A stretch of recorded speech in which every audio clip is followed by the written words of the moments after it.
নমস্কাৰ, কি খবৰ সকলোৰে? নিশ্চয় ভালে আছে। আজি মই আপোনালোকৰ মাজলৈ এটা নতুন ভিডিঅ' লৈ আহিছোঁ, য'ত আপোনালোকক মই দেখাবলৈ চেষ্টা কৰিছোঁ মোৰ এটা নতুন অভিজ্ঞতা, নতুন অনুভৱ।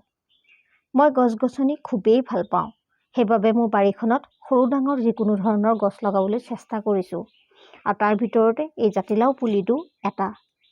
কিন্তু এদিন মোৰ ছোৱালীজনীয়ে ভুলতে এই জাতিলাও পুলিটোৰ গুৰিতে কাটি দিছিল।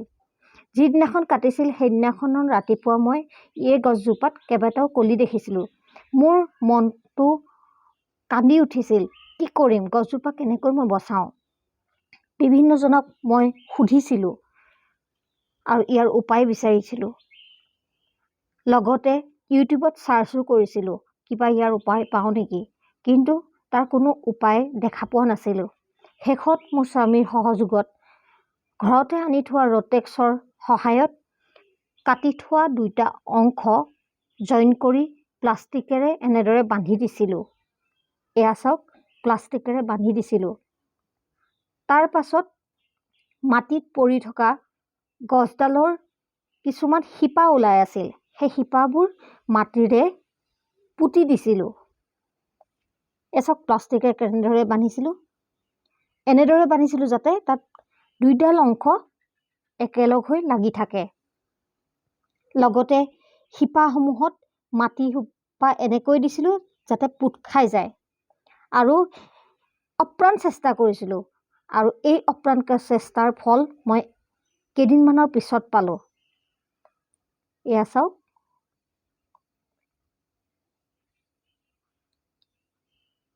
কেইদিনমানৰ পিছত মই ইয়াৰ কলিসমূহ ডাঙৰ হৈ থকা দেখা পালোঁ। খুব আনন্দ অনুভৱ কৰিছিলোঁ, ভাল লাগি গৈছিল, বুজাব নোৱাৰা অনুভৱ।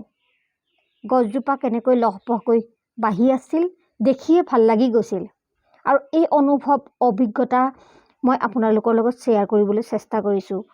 কাৰণ আমি যি অপ্ৰাণ চেষ্টা কৰিছিলোঁ তাত সফল হ'লোঁ, যিহেতু গছজোপা বাচি থাকিলে। কাটি দিয়া পিছতো গছজোপা যে এনেদৰে লহপহকৈ বাঢ়ি থাকিব মই কেতিয়াও ভবাই নাছিলোঁ। খুব আনন্দ লাগিল যেতিয়া গছজোপা এনেদৰে দেখা পালোঁ। এয়া চাওক, ইমান ধুনীয়াকৈ লহপহকৈ বাঢ়ি আছে, আৰু কলিসমূহো ক্ৰমান্বয়ে ডাঙৰ হ'বলৈ ধৰিছে। খুব আনন্দ লাগিল। এয়া চাওক,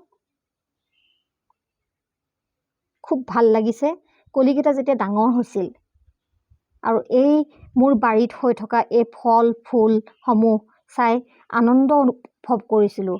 যিহেতু মই সদায় ৰাতিপুৱা শুই উঠি এই গছসমূহ এবাৰ চাবলৈ যাওঁ, শুই উঠিয়েই ফুল ফল গছ গছনিসমূহৰ লগত সময় কটাওঁ, খুব আনন্দৰ অনুভৱ কৰোঁ। আৰু মই কওঁ যে আপোনালোকেও এই গছসমূহক সময় দিয়ক, যি আপোনাক জীয়াই থাকিবলৈ প্ৰেৰণা দিব। এই চাওকচোন, ইমান ধুনীয়াকৈ ফুলসমূহ ফুলি আছে, খুব আনন্দ অনুভৱ হয়।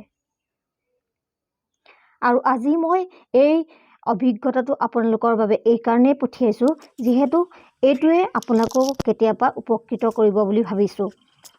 আৰু আজিৰ মোৰ এই ভিডিঅ'টো ইমানখিনিতে সামৰণি মাৰিবলৈ লৈছোঁ। যদি আপোনালোকৰ এই ভিডিঅ'টো ভাল লাগিল, শ্বেয়াৰ, কমেণ্ট আৰু লাইক কৰিব বুলি আশা কৰিলোঁ। মোৰ চেনেলৰ এই ভিডিঅ' আজি নতুনকৈ উপভোগ কৰিছে বা চাইছে, তেখেতসকলে যাতে মোৰ আহিবলগীয়া সমূহ ভিডিঅ' সময়মতে চাব পাৰে, তাৰ বাবে মোৰ চেনেলটো ছাবস্ক্ৰাইব কৰিব বুলি আশা ৰাখিলোঁ। আৰু লগতে আজিৰ মোৰ এই ভিডিঅ' ইমানতে মই অন্ত পেলালোঁ। ধন্যবাদ।